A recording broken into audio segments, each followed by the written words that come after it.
Get started. We are so excited to welcome everyone into the space tonight. I hope the weather is gorgeous where you are. It's pretty nice up here in Northeast Ohio. This is the Message and Narrative Workshop to help us productively and honestly talk about how to build honest, inclusive school districts and communities where we live. And we are so fortunate to be joined by four incredible organizations: School Board School, Lead Ohio, Heal Together, Race Forward, and Local Progress, to talk about how you can talk about honest education in your school districts and in your communities. I'm Cynthia Peoples. I'm the founding director of Honesty for Ohio Education, she, her pronouns. For those of you that are new to this space, Honesty is a nonpartisan statewide coalition that represents nearly 70 different organizational partners and thousands of students, families, and educators across the state of Ohio who all believe that every student deserves an honest, high-quality education grounded in truth, facts, and diverse perspectives.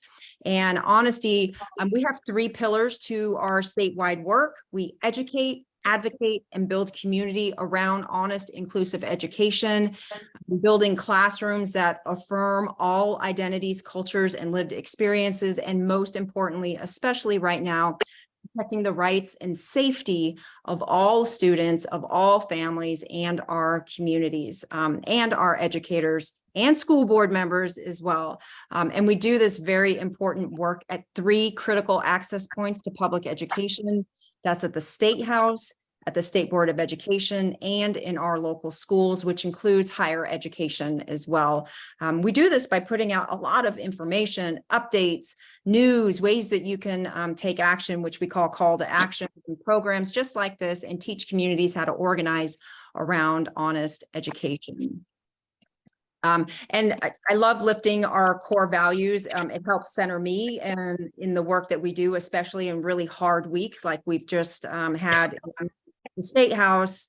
The top line there is we believe that every student deserves an honest, high quality education. We also believe that education must reflect and celebrate all experiences and identities to maximize engagement and achievement in our local schools, and dismissing racism and discrimination, or even trying to minimize or whitewash its trauma, irrevocably harms individuals and entire communities by preventing those pathways to healing, growth, and reconciliation. We really believe that students benefit most when our educators, when our school board members, and when our communities all partner together to build honest, safe, learning environments for our students. And then finally, we believe that honest education is that freedom, recapturing and reclaiming the word freedom of critical thinking, that really deep reflection, and then that diverse exchange of ideas, even if they differ than your own, that these are all essential to a vibrant future, and most importantly, a high-functioning multiracial democracy, which we know is at a very vulnerable stage in this experiment that we call democracy. And before we move on, I do want to encourage you all, if you're not on our mailing list, you can go ahead and whip out your phone. You can zap that QR code to jump onto our mailing list. And if you're interested in becoming an organizational or an individual Honesty partner, you can go ahead and zap that other QR code, and you can join the Honesty family and community. And I'm going to go ahead and turn it over to Pete Van Leer, who is a co-founder of Honesty, and he is going to take the wheel from here. Hi, everybody. Pete Van Leer. I'm he, him pronouns. I'm a researcher with Policy Matters Ohio and also a founding core team member. Just want to do quick intros. I'm not going to take much time. We're going to be hearing the main presentations today are from Crystal Lett of Lead Ohio, and I'll let her introduce herself. And I think it's Dennis, I believe you're going to be doing the race class narrative piece. So, the idea is that you're going to learn something. We're going to all learn together about how to build your own story, how to talk about where you're coming from, and why you want to be, if you're a school board member or a candidate, why you want to be in that position, or why you're doing the work you're doing. And then the race class narrative piece is all about messaging and talking about the issues that are important to us in a way that reaches a lot of people, everybody we can around making sure every child is included in an honest and honest education in our state. I also want to call out the folks from school board school. I know Nona Landis is here. And also, I'm not sure if Josh is here from Local Progress, but they've been really good partners in this work as well. We've had a couple of sessions, if you've been able to make them before, to introduce folks to those organizations, the four who are, really offering support for folks at the local level. There's Josh. Yes, Josh is here. Some really great partners for Honesty for Ohio Education. So I'm not going to take more time than that. I'm just going to kick it off to Crystal. All righty. Thank you so much, Pete. Thanks, Cynthia. Thank you guys at Honesty for Ohio Ed and the other partner organizations for all you guys do. I love you all, and you just make such a difference in this space. And when we train candidates, they come to us having, sat through Honesty for Ohio Ed meetings and had trainings from Race Forward and Heal Together, and others on this call that really just sets them up so well. So you make my job easy, and thank you for that. I'm Crystal Lett. I am the recruitment. Welcome. We are so glad everyone. Oh, one housekeeping issue. If you are not on mute, we would love for you to be on mute for the presenting portions. And then later in the breakouts, you can unmute. The mute button is the left button on the left-hand side of your screen, bottom corner. That just helps us not get any feedback when we're doing presentations. So on that note, I'm Crystal Lett. I am the recruitment director at Lead Ohio. It is my absolute pleasure to be here tonight. I am incredibly passionate about identifying people, leaders in our community, convincing them to take the step to run for office, and then providing them with the training, the pragmatic skills that they need to not just identify themselves as a candidate, but learn how to campaign and ultimately to win their election. So I am going to talk to you tonight about creating your public or personal narrative. We call it lots of different things, which we'll cover in just a second. But really today's session is to provide you with the tools to construct a powerful public or personal narrative that's compelling, contrasting, and fits the desired office that you're running for. And then we're going to provide you with some examples of what is effective and ineffective in a public narrative. And I just want to say quickly that when we do Lead Academy, which is our 50-hour training session for candidates, we spend 2 days talking about this and then another day or day and a half practicing this. So I am giving you the quick and dirty Cliff Notes version of how to construct your personal or public narrative, or some people call it a stump speech. So just note that we're going to fly quickly through this information, and I am absolutely available to you if you have follow-up questions afterwards, and you will get my contact information as well as all of these slides so that you can kind of use them to guide yourself as you construct your own narrative. All right, next slide. So what is a public narrative? This is Leslie Knope, is one of my favorite people on planet Earth. I wish she was actually real. I use her a lot because she's just quintessential public servant. She also is extraordinarily passionate about local office. And I am so proud of the candidates and the support staff that are stepping up to support our school board races, because you too are now passionate about local office. And to that, I say huzzah and congratulations. And we're very happy to have you. So your public narrative, or your story of self, or your personal narrative, will ultimately become your stump speech. The stump speech is what you will use to talk about yourself. It will be the narrative that you share with potential donors, potential volunteers, and ultimately voters, that will tell the story of who you are, why you're running, why you're the best person for the job, and you are, and what you intend to deliver should you be elected. If you do it well, you should be able to repeat this compelling narrative in your sleep. I ran for office for state senate in the 2020 cycle. If you asked me anytime, anywhere, in the middle of the night in my sleep to give you my stump speech, I could give it to you because I practice, and memorize as much as I possibly could so that I could show up, and very confident on the trail. So that is kind of the quick and dirty of what it is. Ultimately, If you switch slides there, Cynthia, the public narrative is aimed towards motivating others to join you. I can't say that enough, to join you in action on behalf of a shared purpose. And it should include your own experiences and your vision for the future. So really using your public narrative in your campaign connects your campaign's platform or your policies that you're passionate about with the emotional side of a person's brain and forms that why in the equation. Why should people care about your campaign like you do, and why should they get involved?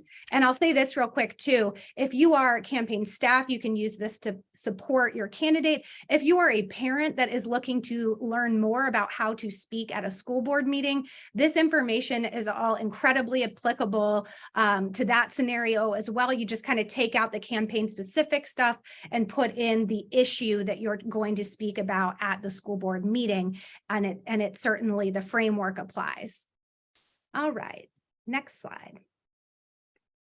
So let's talk a little bit about why you want to run. So knowing why you want to run is literally so incredibly important. It's equally important that why you are running is connected to your values. So you've got to get clear on your why, tie it to your values, and that will really connect you with others.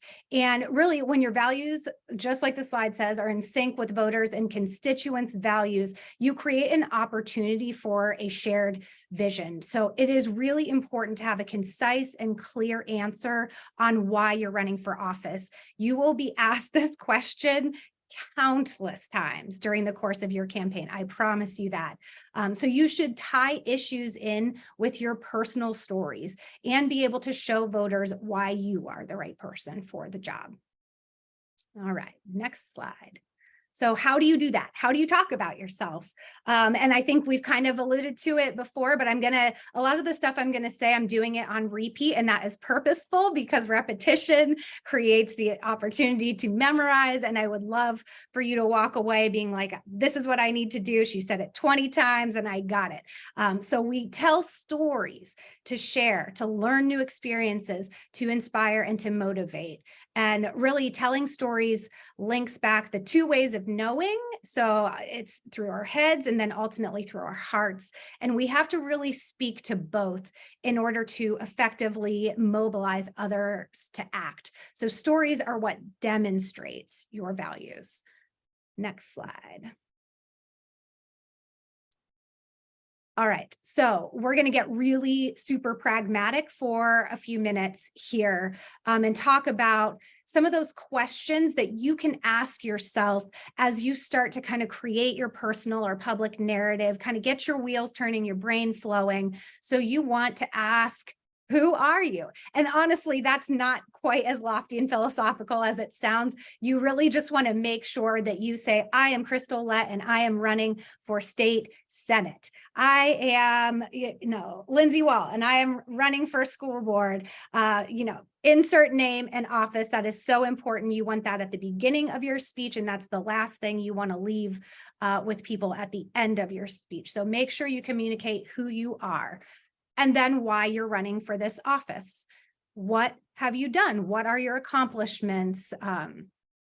What choice do voters have? That's another thing you want to ask. Why should someone vote for you over your opponent? So you can take some opportunity to compare and contrast yourself with what's there and what you would like to see. This certainly is really important when we're talking about some of the extremism that has been happening at the school board level, and really painting the contrast between yourself and what it would mean to have a school board member that's communicating and advocating for honesty in Ohio education. What can people expect from you if you win, or how will the voters' life improve if you win? And what do you want to accomplish in office? And then finally, what do you need as the candidate from your audience? So when you're talking about this, really your public narrative may vary slightly in content and length, depending on the audience and the venue. So when you're kind of going through this, you might have to cut out things here and there based on the time that you're given. So for example, if you're giving a speech at a fundraising event, you're probably going to speak for like 5 to 10 minutes because all eyes are on you. You are why they came. You are who they want to hear from. And you have the liberty to use a little bit more time.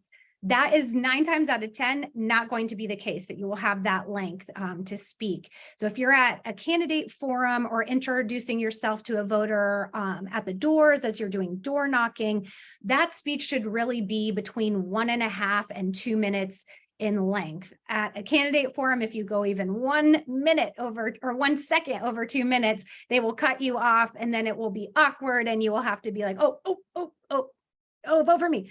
And you don't want to do that. You want to end, confidently, passionately, and timely, because it demonstrates that you respect their time, that you respect the host's time, and that you are prepared to show up. There also may be some times when you need a really quick elevator pitch that's like 30 seconds or less because of time. So an example would be like you're in the supermarket and you're wearing your campaign t-shirt and someone's like, hey, I know Crystal Lett. She's running for state Senate. Do you know her? What do you know about her? And then you have 30 seconds to pique their interest before they're annoyed that they're still talking with you in the grocery store when they're trying to just finish their shopping and get home. So that's a great opportunity to take your 5 to 10 minutes, wax and wane, 1.5 to 2 minutes to really consolidate and get clear on your messaging, and then 30 seconds for those pop-up opportunities to describe yourself to the person that you are encountering. So in terms of content, your general message and story, though, should remain the same in all 3 of those settings. But you may want to emphasize certain aspects more or less, kind of depending on the audience. And so a great example is like, if you're speaking to your neighborhood school's PTA, it would be really wise to stress that you're a parent of school-age children, or maybe you're a product of public schools, or maybe you say you understand how fundamental public schools are in changing children's lives and that funding needs to be restored to continue those improvements. If you're speaking at your neighborhood's monthly housing association meeting, you may want to put some additional focus on how quality schools improve neighborhoods, for example. Those are just really like off the cuff examples. But no matter what, always make sure you tie your speech back to your central message and lead with your values as your authentic self. So we're going to talk now kind of about the 3 key components to every public narrative, and they're kind of laid out here in this Venn diagram-ish conglomeration that I've put together. So we want to talk about a challenge, right? So you're going through those who, why, what questions, figuring out who you are. This is the components. You're going to take the answers to those questions and really frame them up in challenge, choice, and opportunity impact. So the challenge is like, what is the specific challenge? What's a specific challenge that you faced? Why did you feel it was a challenge? What was so challenging about it? And why was it your particular challenge? So you can identify that challenge. You can think about your choice. What was the specific choice you made in conjunction to that challenge? Why did you make that choice? Where did you get the courage or not? Where did you get the hope or not? And how did that make you feel? And then lastly, the opportunity, what will happen as a result of this choice? What hope can it give us? How will the outcome feel? Why will it feel that way? What will it teach you? And what do you want to teach us? How do you want the audience to feel as you walk away? And I want to just give kind of a quick word about challenge. Some people see the word challenge and they think that they need to describe, a litany of misfortunes in their lives, or, whoever has the best sob story wins. That is not the case.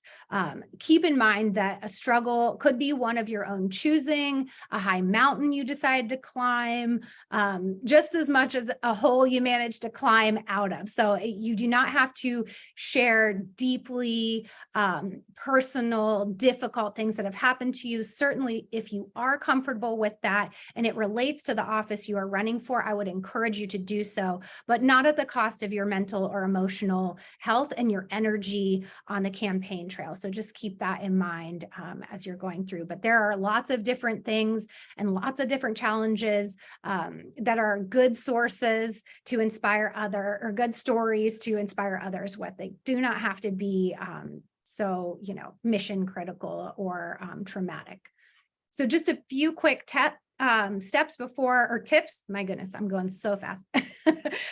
Some quick tips before we do this example of a public narrative. So if you're having trouble getting started, because I think that's one of the things that our candidates really kind of struggle with. Okay, what story do I use? What do I think about? I want to just encourage you to think through your family and your childhood. So your parents and your family experiences you had growing up, stories about the community in which you grew up, stories about your role models or your school. You could talk about life choices. So if you pursued a college or other post-high school education or not, the career you chose, your partner, your family, your hobbies, interests, and talents. And then you can reflect on some experiences that maybe you've had as an organizer. And everyone, I would assume, on this call has some sort of experience, no matter how large or how small, doing some organizing in your community. So you could talk about your organizing role models, your first experience organizing and how that made you feel, your first awareness of an issue that you decided you wanted to take action on. But really focus on one key story as you're kind of going through and thinking through these things, and then frame your speech or your narrative around that key story. So it can be one event or one place or one important relationship, and then take some time to think about the elements of your story in the context of the challenge, choice, and outcome. So in this case, the outcome might also be the thing you learned or in addition to what actually happened. And just remember that the purpose of telling your story of self is to begin to create common ground with your audience by sharing a story that reflects the values that brought you to the work on your given issue or on your given race and where those values came from. That's the most important thing. So we're going to watch an example here. This is one of my absolute favorite examples of a public narrative. This is obviously Raphael Warnock, U.S. Senator from Georgia. He just gives a beautiful speech. This is 3 minutes, but I will say there's about a little under a minute in the middle that pulls in some press clips that talk about Raphael Warnock. Pretend that those do not exist in this particular example. You will not want to include press clips when you are talking about yourself at any kind of forum, but minus that, it really lays out really powerfully who he is and why he's running. So I will let Cynthia go ahead and hit play. Oh shoot, we don't have sound, Cynthia.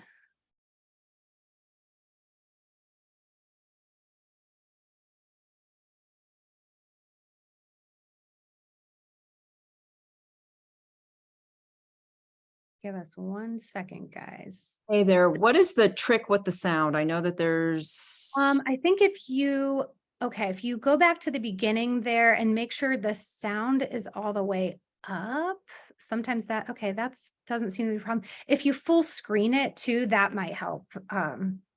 Cynthia, this is Nona. So something else I've found that you might need to do is when you share your screen, there's a tab for like advanced sharing options, and you should make sure that share computer audio is selected at the bottom left. Okay, I just unmuted myself. Let's see if this works. It didn't matter what day of the week it was. Come 6 a.m., my dad would come through that door and say, "Put your shoes on, son. Get ready." If I asked why, he'd say, "Because there's something for you to do. I don't know exactly what it is yet, but be ready." I'm Reverend Raphael Warnock, and I've spent my entire life trying to be ready. I grew up right here in the Caton Homes housing projects of Savannah, Georgia. I had 11 sisters and brothers. We were short on money, but long on love and faith. Our parents taught us the value of hard work. Dad was a veteran, a small businessman, and a preacher. He spent most days picking up old junk cars that others had thrown away and hauling them to the local steel yard. He saw their value. And then Sunday morning, he preached to people who themselves felt discarded. He saw value in them too. Mom grew up in Waycross, Georgia, where she spent her summers picking cotton and tobacco. But she told us that we could do anything that we put our minds to. And so, with the love of my parents and the encouragement of my community, I went to Morehouse College on a full faith scholarship. I didn't know how I would pay for it, but I graduated college, earned a PhD degree, and 14 years ago, the kid who grew up in the projects was called to Martin Luther King Jr.'s pulpit. I became the senior pastor of Ebenezer Baptist Church. Change still has a chance in the church that changed America. He's senior pastor of one of the most prominent churches in America. Raphael Warnock not only preaches the gospel, but uses it as a platform for change. Dr. King called it the drum major instinct, the urge to lead. Warnock has it and a sense of his place in this place. Some might ask why a pastor thinks he should serve in the Senate. Well, I've committed my whole life to service and helping people realize their highest potential. I've always thought that my impact doesn't stop at the church door. That's actually where it starts. And I love this country. And I believe that what makes America so great is that we've always had a path to make it greater. Greater for people like the ones I've counseled at my church and others like them across this state. Like my father used to tell me every morning, whatever it is, be ready. I think Georgia is ready. Ready to stand up for the family who's tried to do everything right. But when they receive one bad medical diagnosis, they realize that the cost of being sick is too much. Ready to fight for the dignity of workers who are paid too little and pushed aside as government works for Wall Street corporations. Ready because I realize that a kid who grows up in the projects today and struggling families across Georgia have it harder now than I did back then. I'm Reverend Raphael Warnock, and I'm ready. I'm ready to be your senator. Yes. Love him so much. If you can, when you get the links to these slides too, there's music that is playing in the background that just makes it even more intensely powerful. It's absolutely incredible. His story is just so powerful. So we'll go to the next slide. We're going to do a quick kind of debrief of Raphael Warnock's story here by answering those questions that we laid out in the slide previously. So that first question is, who are you? What does he say? He grew up in the projects. His family wasn't working poor, but they were very close and they really struggled to make ends meet and to give them a life that was not, purely, constrained by poverty. The next question was what have you done? What are your accomplishments? He graduated from college earned a PhD. He's low-key the senior pastor at MLK Jr.'s former church, the Ebenezer Baptist Church. The next question is why? Why are you running? So he talks about he spent his entire career in service and is ready to bring that service to the U.S. Senate. He talks about, he says, why should a pastor, or should a pastor be in the U.S. Senate, and really connects that service work and mentoring and caring for people work that you do as a pastor to what it means to be a U.S. Senator. The next is, how will the voter's life improve if you win? What do you want to accomplish in Georgia? He talks about lower healthcare costs, better wages for workers, and an overall improvement of the quality of life for Georgians. Why should someone vote for you over your opponent? Now, he doesn't mention this specifically, but in how folks' lives will improve, he does call out current senators and their lack of action and their inability to improve people's lives, and addresses that. And then finally, what do you need from your audience? Now, this is missing, but this is a launch video. But if I could be so bold as to give U.S. Senator Raphael Warnock a note, it would just be to say something at the end like, I am Raphael Warnock, and it would be an honor to earn your vote on November 2nd or whatever the election day was in the year that he ran. So you want to leave your audience kind of with a call to action to, channel that inspiration that you've just given them and give them the opportunity to do something about it. All right, so this next slide, you can click through one more time, Cynthia. I put together kind of a condensed version or a 1-minute version of this speech. I'm not going to read it because, for sake of time, but it will be in the slides for you to read. We pulled this together, condensed that 3 minutes into 1 minute, just to show you how you can do that as an example of how to create the different lengths in your speeches. All right, so I will conclude with some pro tips. The yays are what you want to do in your speech. The nays are obviously what you don't. The yays are show people, demonstrate to people who you are through your storytelling. Do not verbally vomit off your resume. We love your resume. We know you're qualified. In fact, you are probably too qualified or overly qualified for this position, but we want to hear more than just an iteration of your resume. We want you to share a personal story of why you're running. We do not want you to share someone else's personal story, especially someone who does not want that story to be public. Or if you remember some of the campaigns of past when they referred to people like Joe the plumber. I met Joe the plumber and he told me his life story, and they just reiterate that life story. Nobody wants to hear about a friend of a friend of a friend of a friend who this happened to. They want to hear from you and how it impacted you. You want to outline the issues you care about. Pick certainly no more than 3. If you can really keep it to 3, that is best, and why you care about those issues. We do not want you to dryly discuss the issues you care about without making a connection to your why. We want you to tell the truth. We do not want you to lie.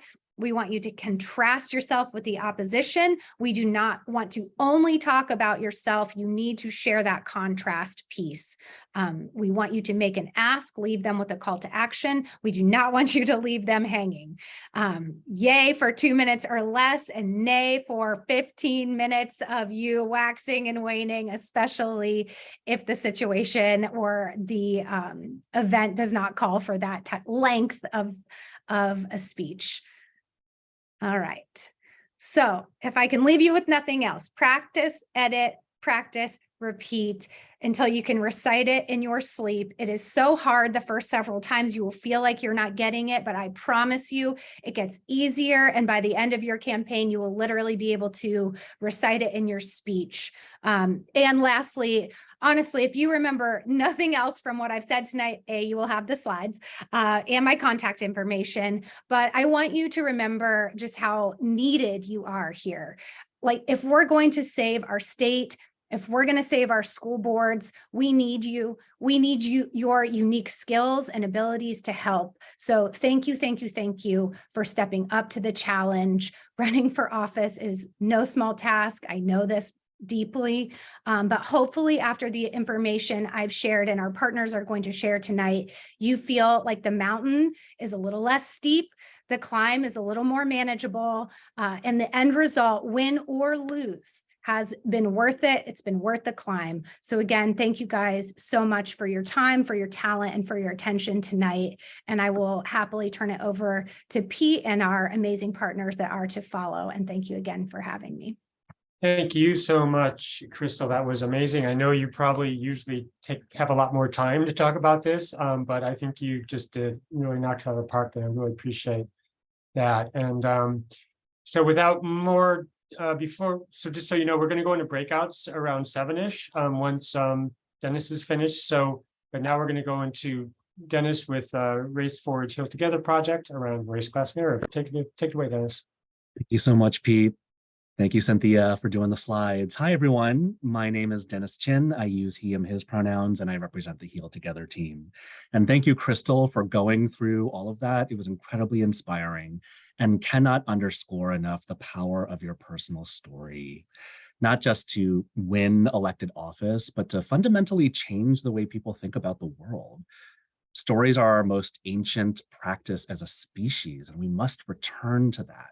And so just really excited that you all are willing to do this and for all the work that you're doing. And so Heal Together, if you don't know, we are a partnership of 3 organizations, Race Forward, NYU Metro Center, and the Schott Foundation. And we're building a movement of students, parents, educators, and school board members all across the country, including in states like Ohio, who believe that an honest, equitable, and fully funded public education, that is essential if we are to build a truly just multiracial democracy. And it's not just me who's going to be talking to you about some of what we have gleaned from our practice and from history, but I'm also joined by my lovely colleagues here. And I'll pass it off to my colleague Jane first to introduce themselves, and then Amade and Anastasia. So For Jane, sure. yes, please come on. For sure. My bad, Dennis. Hey, everybody. Jane Manti, Director of Narrative and Cultural Strategies at Race Forward, she or they pronouns, and based out of Houston, Texas. Imade?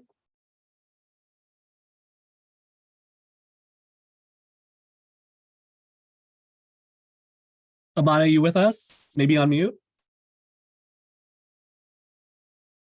Okay. Well, if you are back with us, put us in the chat. Just let us know in the chat and we will make sure we welcome you in. Anastasia, would love to bring you in too. Hi, everyone. Anastasia Ordonez. I'm the Public Education Leadership Project Director for the Heal Together Initiative at Race Forward. And I work with school board members actually around the country on behalf of the Heal Together Initiative. So it's wonderful to be on this call today with all of you. And it looks like Imade is back. Yes, I am. Thank you so much for introducing me. I'm Imade with NYU Metro and provide communication support to Heal Together groups. Thank you so much, Amade. Next slide. All right, so similar to Crystal, this is typically a 1 to 2 day training. So we're gonna give you an overview. We're gonna zoom out quickly on how Heal Together, how we approach narrative from a historical point of view. And then we're gonna zoom in on how you can craft a message using the race class narrative framework. And I'm excited for Jane to lead us through that. And then Amade is gonna lead us into breakout rooms to discuss everything that you learned. Storytelling, your personal story, the messaging frameworks, and how you can begin to integrate, to adapt these lessons into your work. So next slide, please. So this is the zoom out version. What do we mean by narrative change? And when we say narrative, I just want to stress, it's more than just a single story or a single message. It's the accumulation of all of them, all of those stories and messages across many voices, across time. And it takes many forms, whether it's a speech, a piece of art, talking points, text on your website. And narrative change is about fundamentally transforming the way people think about the world around them, to replace the dominant narratives that divide us and maintain the status quo with beneficial ones that lead us to equity and justice. And so a metaphor I like to use, narrative change, it's about creating a choir of voices, maybe not all singing the same note, but singing in harmony to the same ideas, the same narratives. And through your personal stories and through your messages, you are a part of that choir. Next slide. And so a little bit of history, continuing to zoom out. Many of y'all know intimately that we are in a backlash moment. So suddenly when ideas about racial justice, about gender justice, about sexual orientation, when they have become more mainstream because of organizing, was precisely when we got this backlash. And we were seeing it in school board meetings, in public schools, and libraries across this country. And today's backlash, we must not forget that the same tactics of that backlash today are the same ones when we experienced backlash to the civil rights movement. The Southern strategy is the narrative strategy which we are referencing. Casting Black people, immigrants, queer and trans people as a threat to your way of life, rather than the people who are picking our pockets, right? That is a narrative strategy. That is what they are doing today in our schools. And they're not just doing that just because. They have political goals. It is to limit government. It is to privatize public goods and services like public schools. and to suppress social dissent. Next slide, please. And so this is an equation that represents that strategy.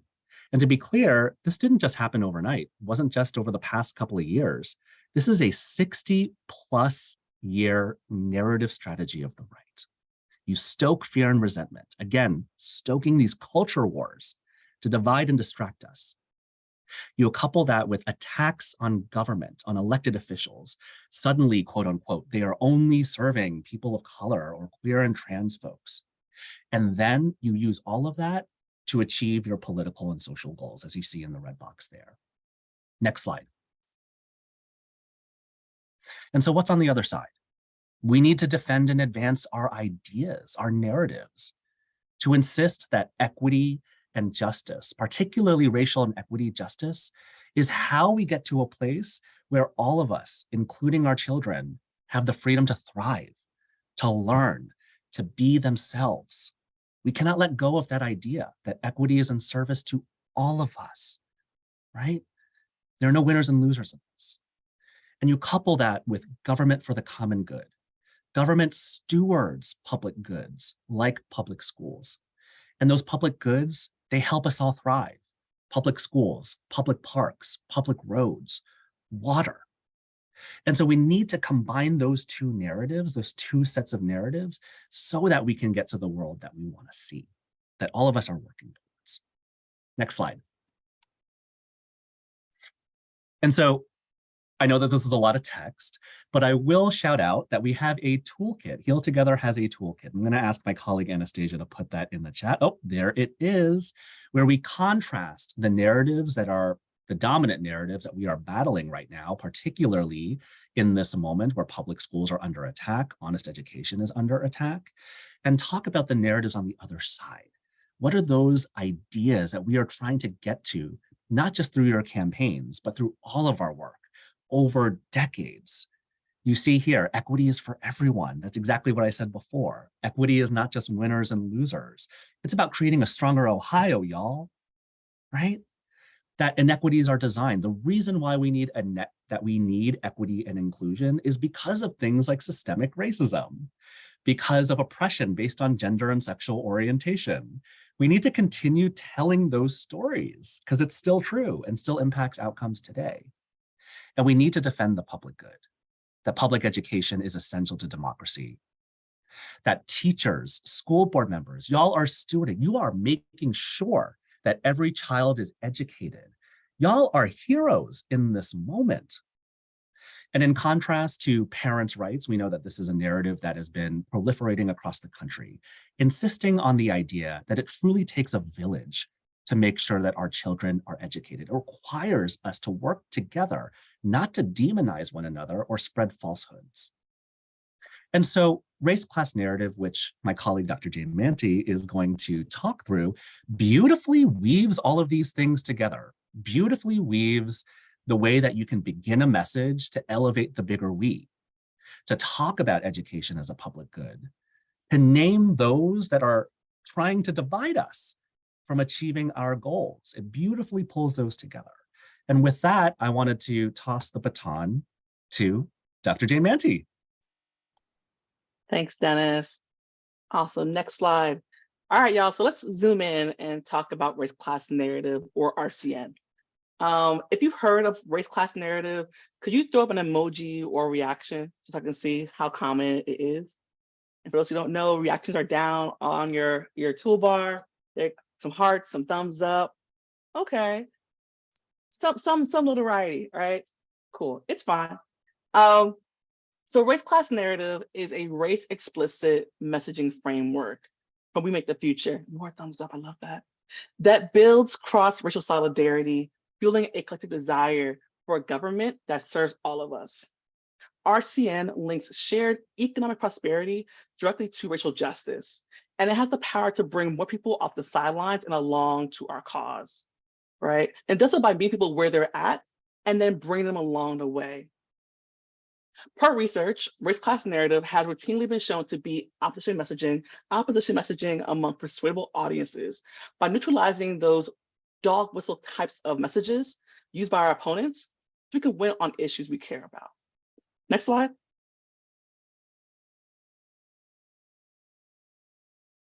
And so we've been saying, for some time now, audiences, right? And so I want to take time to define who I mean when I'm saying audience, and to coach you to think about who are your key audiences and what is your position to them, right? And note that, hint, it's not everybody, right? Next slide. Okay. So thinking about audience, think about it in 3 parts. First, there's your base audience. These are the folks that we know are on our side already. They show up and they show out when asked. When messaging, our goal is to shore up and activate our base to act in the ways that we need, spreading our narrative, especially in the spaces and places that we can't reach. Next is your persuadable audience. These are the folks who are largely on the sidelines. Within the scope of your issue, they probably feel something is wrong or off, but aren't sure exactly what it is, how to get involved, who to trust, or maybe even fully believe in your approach.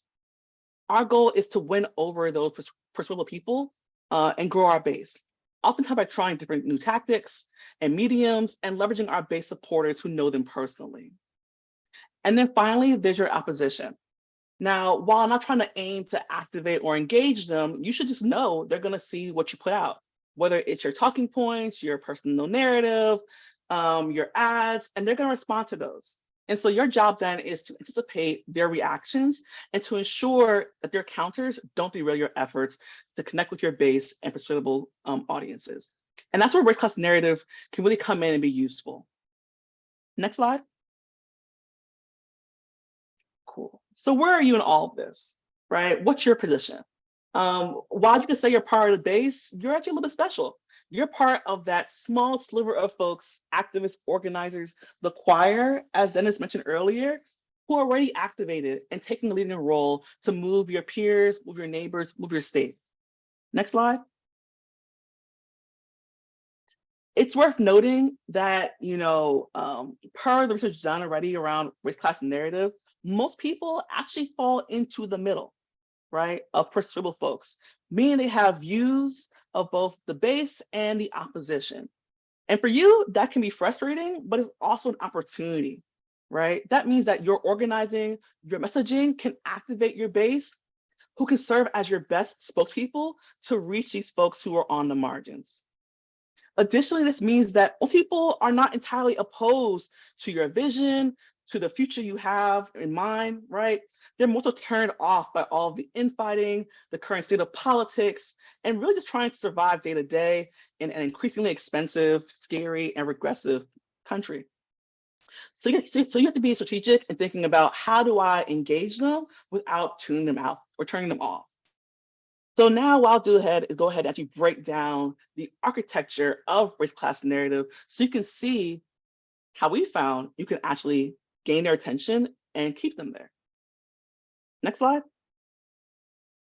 Okay, so I know there's a lot of words, a lot of text and colors, but really race class narrative has 4 components that you should remember: values, villains, victory, and vision, right? So the first one is to always lead with shared values. And these values should, again, be race and class explicit, noting that, yes, we're not all the same, but we need similar things to thrive. And this step is key, right? You can't avoid talking about race, class, or even gender, because you gotta spark that emotional connection that bridges those divides, right? That shows how we are connected and have similar motivations, interests, and needs as people, what makes us human. The next step then is to name your villain. This is also key, right? Thinking about how folks talk about government or even school boards, a lot of people are turned off and may say, I don't like government. And so it's your job to be more nuanced, right? And to really identify who's actually creating the vision, who's actually using race and class to keep us from the kind of world we could bring forward, right? Name those people, be explicit about them. Then you actually want to remind your audience that there's victory through collective action, right? Through solidarity. What can we do together to actually achieve this vision, this future? And then of course you want to tie it all back together nice and, and neat with this vision, right? Be really clear about the outcomes of what they'll be doing. And of course, give that call to action. So that is, very simple, but also a lot. And so I want to take a brief pause to just see, looking at this here, calling for values, villains, victory, or vision. Are there any quick questions?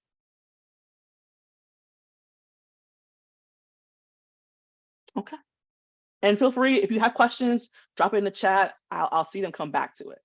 Yes, and B. And I get that definitely too. We meant the future for thinking about how can we make this be really memorable. And it was all the B's. All right, next slide then. So I want to show you all some examples, right, of how this may look. And this is, again, a little different than your personal narrative, but I think you can borrow some of those same tips over here as well. But it's imagine being in conversation with folks on the ground, the press, constituents, who have you, right? And they may say certain things that you should be ready for. Let's say, for example, they tell you, well, I don't know, teaching about race is just divisive, right? And just makes me feel bad. My kids should not feel bad learning about history. And so one way you can counter without totally shutting them down or blocking them off, right, is this way.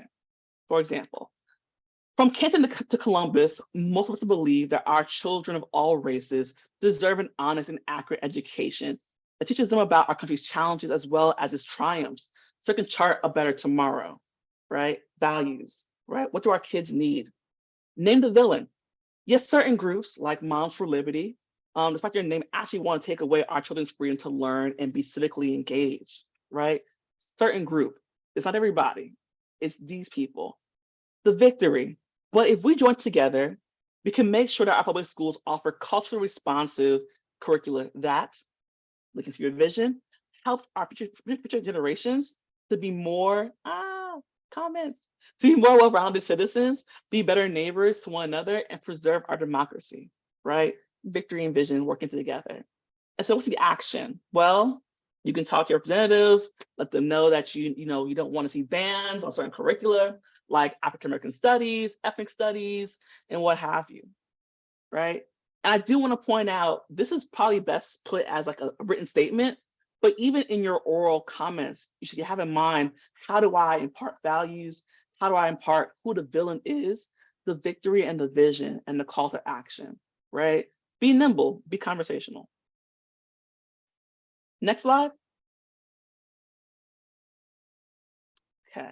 This one I won't read, but I'll let y'all just go ahead and look at it, right?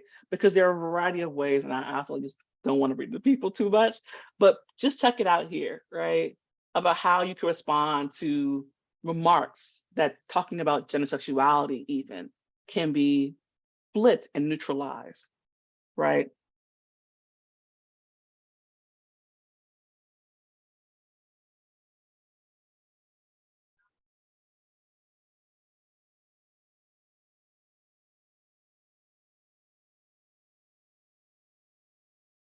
Mm-hmm.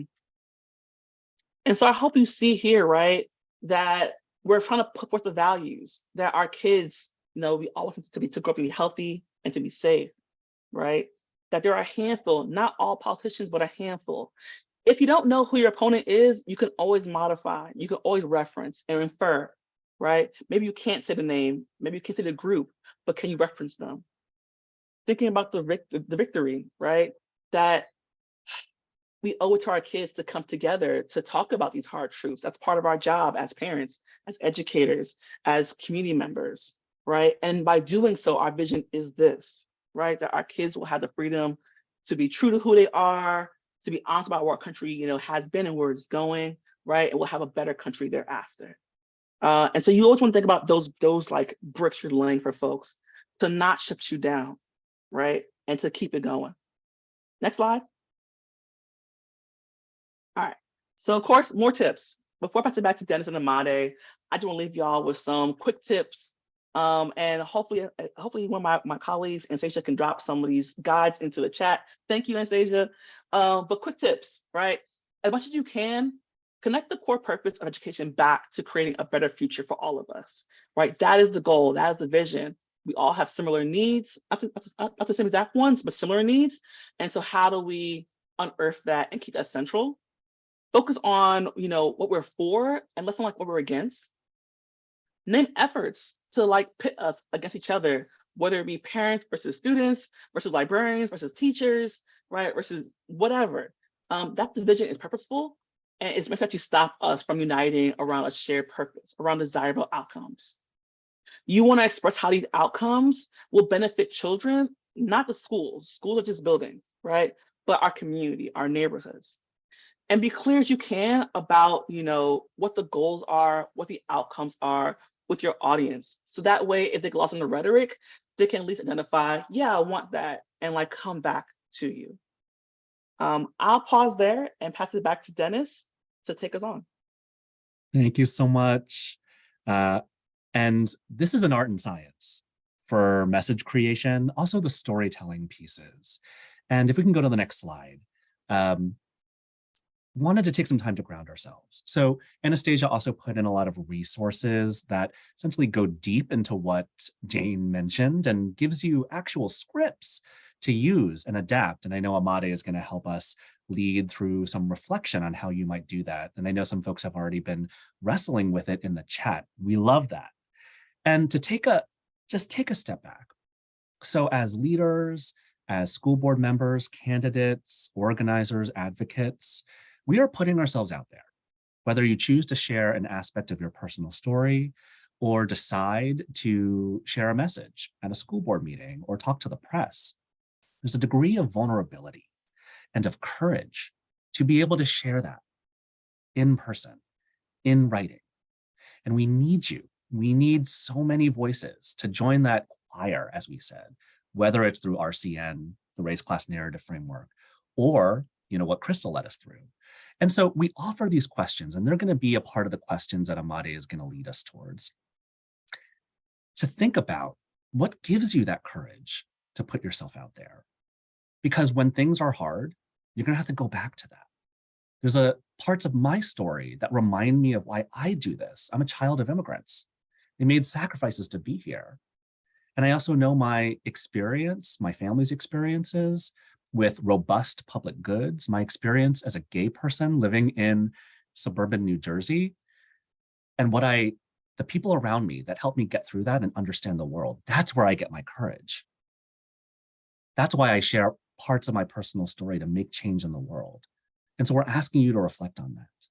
And then for those who might be thinking, well, what is my voice? Maybe some of you are on this call. Maybe there's a little voice in your head, but to remind yourself why your voice is needed too, right? And so just wanted to take a moment, because we also just know that sharing those messages and stories can be quite an emotional lift. And we always must pause to think about what that means. Yeah. And so, and again, these questions are not going to go away. We're going to actually ask you to initially think about them. And with that, I think I am tossing the baton to Amade to frame out the discussion questions. Yeah, thank you so much, Dennis. Thank you, Jane, and thank you, Crystal, for really helping us develop a narrative blueprint to develop the world that we want to see. And I'm just so appreciative of everyone sharing their thoughts and experiences. And, for me, just to share my personal story, what gives me courage to share my experiences is that it saved my life. I live with mental health challenges, including chronic suicidal ideation. And I wouldn't be alive today if I didn't share my story and find, a community that understands my pain and understands how to support me through sharing my story. And so I really just want to encourage you all that sharing our personal story can awaken the personal story in others. And that awakening of our collective personal stories is how we build community and find people who love us and support us. And so I just wanted to share that it can be transformative. It can be scary for sure, but it also be transformative, and just want to kind of uplift that. So yeah, and I guess we can go into the breakout questions. So the first one that we have is, given the RCN framework, how might you adapt to fit your voice in your local context? And also just want to propose, thinking about like, how can I share the transformative power of collective action in my district? What does that look like in my community, and kind of showing that in your messaging? And then additionally, what events in your life motivated you to run and be a public servant? And how can you use your personal story and connect them to value-based narratives like education is a public good, as well as the bigger we? And then lastly, what is the source of your courage to tell your story? So, and also you could possibly think about, how can your courage give others courage as well? How can it ignite the courage in others? And so you could think about just how your voice contributes to this larger choir of folks that are defending and advancing honest, equitable, and fully funded public education. So just want to share that out and welcome your thoughts and your experiences that you share in the breakout groups. All right, thank you, Imade, Dennis, and Jane, so much for that great overview and getting us ready for the breakout. So I've got everybody sort of mostly randomly